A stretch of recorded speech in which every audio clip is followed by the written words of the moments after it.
Hello, my dear children and parents. Welcome to Indus Valley Public School RAT e-learning classes.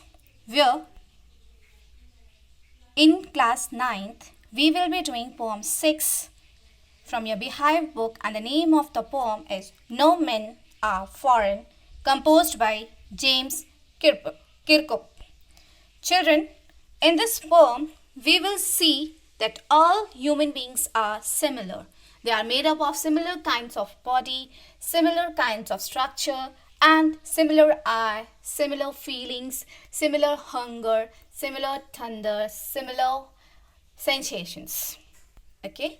So, first we will be reading about the poet.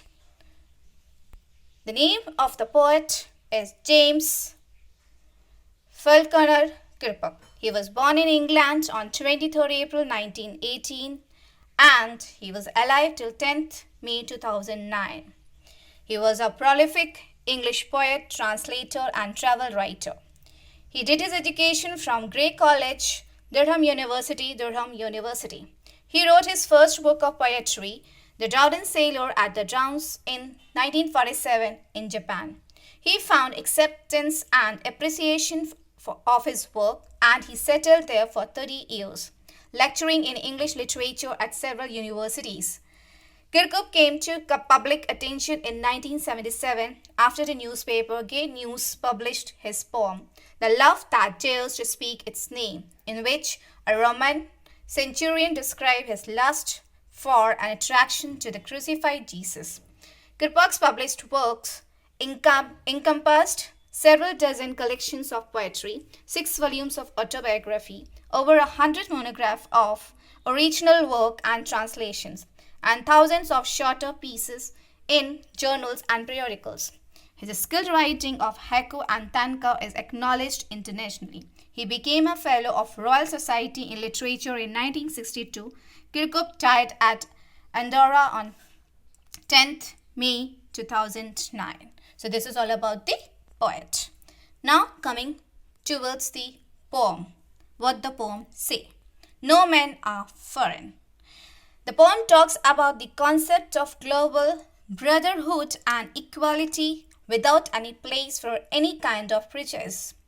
It can be described as a post-colonial poem which talks of globalization and its resultant human unity worldwide. The poem seems to be written at a crucial time around late 1940s when the entire colonial world was revolting against their oppressor. Now, coming to the first stanza of the poem. Remember, no men are strange, no country is foreign. Beneath all uniform, our single body breathes. Like ours, the land our brothers work upon is earth like this in which we all shall lie. So now, children, the beneath means under and strange means unknown. Okay, coming to the explanation of the poem. Here, in these lines, the poet tells his readers that men are not different from each other, simply on the basis that they hail from separate countries. They may fight for the army of this nation or that one, but underneath the uniform, they are essentially similar. Your opponent armies, soldiers live and breathe just as you do. Most fights between the men of one country and another resultant from disputes over which piece of land belongs to which nation. However, all the land on earth is the same. Moreover, every man will have to lie in the earth at one time or the other. That is, all men have to die and all pieces of land are potential graveyards in that they can occasion a war for their occupation. Okay, so it is told that whether we fight with the other people for our nation, for our country, but ultimately everyone has to die one day. Everyone has to die one day and everyone will be lying on the same earth, and same earth will provide same graveyard to everyone. So on the earth, if nature itself consider man equivalent, then why we people are creating barriers among ourselves? Why we are considering humans as a different human of different countries as a different person. Same structure is there, same body is there, same sensation is there, then why? It shouldn't be there. So, no men are foreigners. Coming to the next stanza of the poem. They too, aware of sun and air and water, are fed by peaceful harvest, by years-long winter starved. Their hands are ours, and in their lines we read, a labor not different from our own. Starved mean hunger, harvest mean returns. So coming to the explanation of the stanza. In these lines, the poet provides further evidence of the unity of man. He says that those who hail from countries other than own also depends, like we do, on sun and air and water for their survival. They too have seen periods of peace and periods of war. In times of peace, they have had the assurance of square meal every day, just like us. Again, just like us, war has been a long winter to them, when food is a scar, and every moment brings with the dread of an approaching famine. They look just like us and are descended from the same ancestors as we are. Okay, coming to the third stanza of the poem, that is, remember, they have eyes like ours that wake, a sleep and strength that can be won by love. In every land, in common life, that all can recognize and understand. So in these lines, it is told that to the reader to remember something. He says that we should keep in mind that the people of another country whom we think to be our enemies have been bestowed by God with similar appearance like us. God has given them eyes like ours, which open when awake and close when we are asleep. Similarly, He has given them strength which we can win through love. Then we says that is every country. In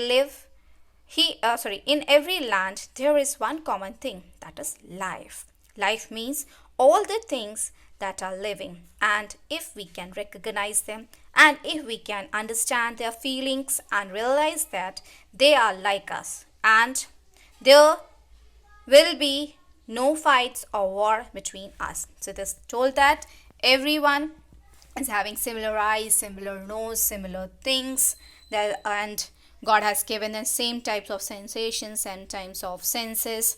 If we can realize this thing, that we all are same by the God itself, then all the war and everything can come to end and we can live in a peaceful manner.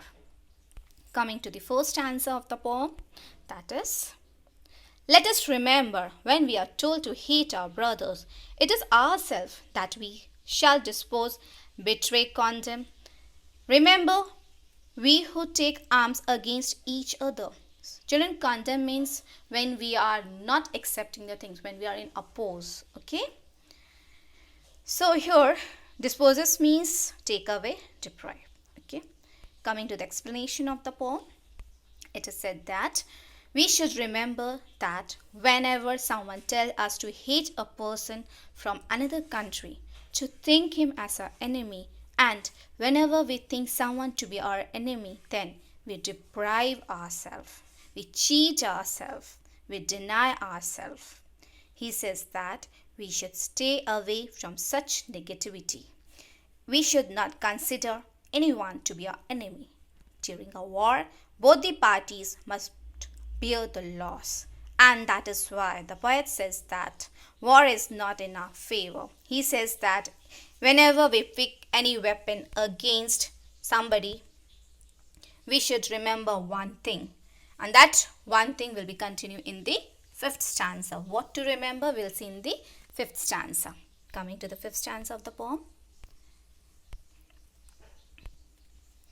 It is human earth that we defile, are hell of fire and thus outrage in innocence, of air that is everywhere our own. Remember, no men are foreign and no countries strange.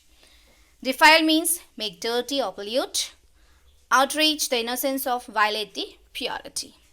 So here in the stanza, it is told that we should keep in mind. So in fourth stanza, we should keep in mind. What we should keep in mind? It is coming here. We should keep in mind that whenever we pick weapons against any person, we make the earth dirty place, because weapons kill people and their bodies which fall on the earth make it dirty. Whenever war happens, it leads to a lot of bloodshed, fire and death. These dead bodies accumulate on the earth and it make it impure. The fire of war which erupts, the smoke which comes out, the dust which fills the air, it is so dirty that it pollutes and outrages the purity of the air. With all these things, the poet wants to give us a message that we should not indulge in war. Finally, he ends the poem by writing the first line in the reverse and saying that remember, no men are foreign and no countries strange. So my dear children, here in this poem we have seen the concern of the poet not to consider any of the person as a foreigner, nor the countries as strange, because on the earth same air is provided to them, same water is provided to them, same sunlight is given to them, and after the death also same land is given to them as a graveyard. If the nature itself is not making any kind of discrepancies or any kind of deviation or any kind of difference among the people, then why we people are making these kind of differences? We do not have any right to make differences. Even gods have given the same eyes, same nose, same ears, same skin, same sensation, same sense. Then if God itself is not allowing, nor the nature is allowing, then we should not consider anyone as a foreigner or a different person or a strange person. Okay, so here I end with the explanation. In the next video I'll give you the summary as well as the literary devices of the poem. So go ahead with the explanation. Any doubt, to call me up. Okay, so end my video.